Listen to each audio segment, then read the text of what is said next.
اختي اهو الكوز ب 15 جنيه. يعني شوت. انت حرقتيه. والله انت حرق دمي، انت حرق دمي انت حرقتيه بجد. لا هو بصي الناس قاعده على الباب شوف الرأي. بس يلا. لا خساره يا اختي. عارفه القاعده فين؟ سندلان. صاف سندلان ريحانه. ريحانة صاف. يا ريحانة كلها يسحر بقى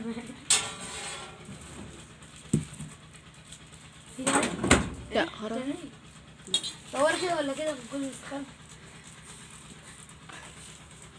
هما كانوا عارفين ان احنا عايزين ناكل دول صح؟ صح. الكوزان هم ناكلوا بقى هناكل كله بجد. بس على فكره اطعم اللي انا كنت شارياه. هنشوف اطعم احلى، شكله احلى منه. ليه ريحه كده كان مضروب ولا ايه؟ روعه. تسلم ايديا والله.